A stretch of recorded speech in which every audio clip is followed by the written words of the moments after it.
I'm Toby Hodges, and we are sailing the brand new Y8.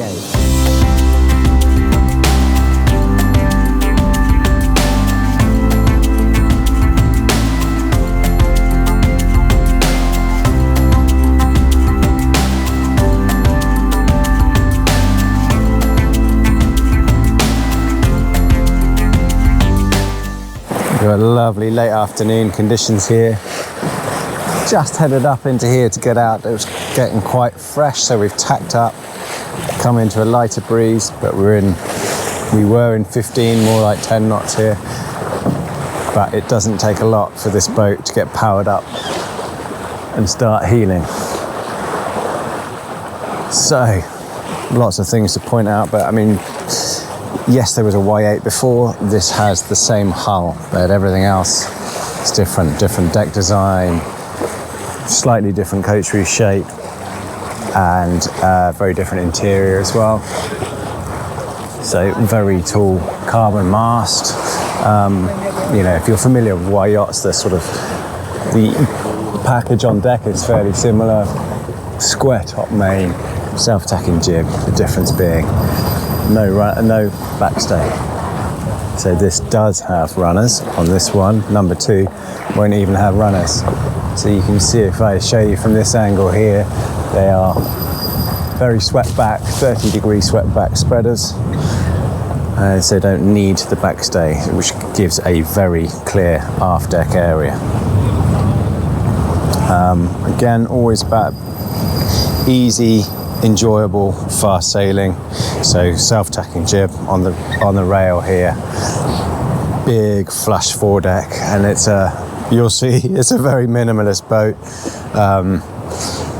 Heel over, there's not much to hold on to and that sort of thing. Well, there are the nice sliding rails inside, but yeah, a lot of deck area. But this is what the YYachts do. You know, they build up to around 6 of these yachts a year between the Y7 and Y9. I think they've built about 30 boats so far. So they are doing very well indeed. Very popular for this size and expensive boat. Yeah, they've really hit this niche of the market. And this is a very powerful boat. So you see, you get the full foot area of that jib. Doyle Stratus membrane sails, and they've got structured luff. Jenica off-wind Cobra Zero as well. Set off that electric furler, so again you can furl that from the cockpit. Get that furler right deep down here, maximise the J area of the sail. This is Saharan sand, which has sort of plagued the latter end of the Palma boat show. Yeah, sand on deck, they keep washing down, keeps coming back. But it's a very new yacht, this, and over the next week or so they're going to try and gear it up with the off-wind sails as well, and put a race crew on there and basically see what it's like, because they intend to do the Super Yacht Cut Palma with it, and see how well it goes. For a carbon composite 40-ton performance cruising yacht, I would have thought should be quite nifty around the racetrack as well. And those who don't know Michael Schmidt, as well as being a visionary boat builder, founder of Hansa Yachts, and then obviously of YYachts. You know, he's an ex-Admiral's Cup sailor, he's a champion Dragon sailor. So imagine, he'll be wanting to do pretty well when he's racing his own boat. So one of the areas that's just changed from the old Y8 really is this aft deck area and the coach roof and the sort of styling of that. So YYachts worked with the owner of the boat, the lead designer of Apple. So it's got some industrial design style to it as well. So that is now very rounded and comes right round here. Easy access from out of the cockpit and onto the side decks, and then you've got the sailing area back here. But what that means is the helm pedestals have come back slightly further aft. So what you don't get now is that sort of almost signature feature of YYachts of having this whole garage area on big ram, a couple of rams which open it up electronically. So it's got the tender garage still massive under here, you know, enormous, but it's more conventional transom access for that, although you can get into it from here to get the fenders in and stuff. And as you see, big old dance floor to get across, especially when you're at heel. So I'd want some more bracing solutions on there personally. So self-tack and jib sheet rigged up on this one at the moment, trimming that head sail. And then Ignacio's got the main sheet over there, single point main sheet running through the boom back to this winch. And then Ignacio and his partner Olga run the boat. So 80-footer, run by 2 crew. So that's what I mean, keeping it simple. So as well as this main hatch access into the dinghy garage, which is big because you can fit a 3.95 meter Williams jet in there. Has these quarter lockers, so you can put your fenders and whatnot in there as well. And this has the option of the mooring cleat and winch, powered winch there as well, hidden out a deck. So you take your stern lines through there, put them around the cleat, put it on the winch. If you have a hydraulic passerelle option, then you can't do that, and you have the cleats outside, up here and here. You come down into this interior, you see, wow. Michael Schmidt, if you know him, is very visionary boat builder, ex-racer, well, current racer, but very veteran of the boat building world, and seems to always be a bit ahead of the curve as well. And when he established YYachts to build these big composite, semi-custom performance cruising yachts, he had a vision to do these very different style interiors as well, and use lots of different designers and a much more modern looking yacht throughout. And they now build plenty of them. They have had Y8s before. They've got the Y7, Y8 and Y9, and this is the first of the new generation Y8. So the hull is the same, pretty much everything else is different. This one has been designed, the interior, by David Thulstrup. So again, Michael Schmidt, big fan of Danish architectural design. So modern but simple, and very, very different, as you can see inside here as well.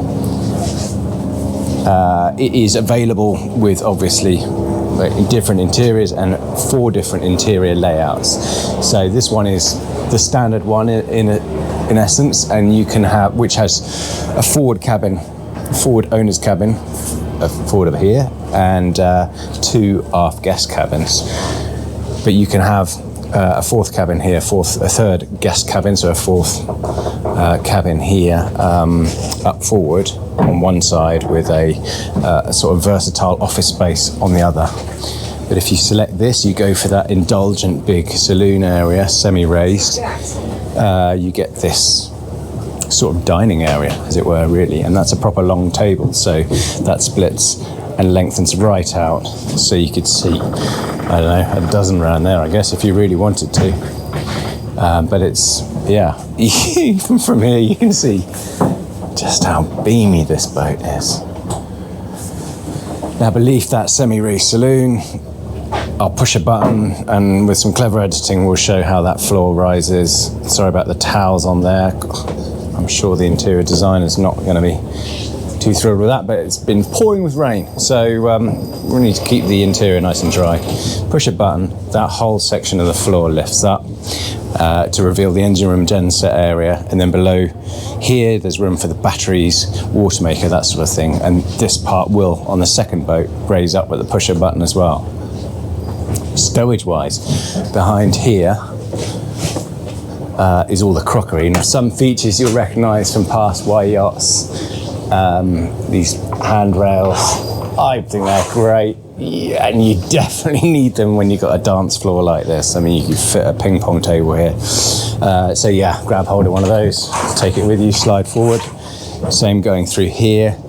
The leather shoelace style latches for the lockers, that's all stowage, following the contours of the boat.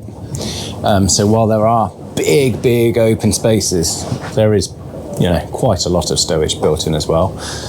Not massive for an 80-footer, I would say. It's, you know, but they are very much designed as, well, used as Mediterranean boats and lightly used rather than heavily cruised upon, I would say.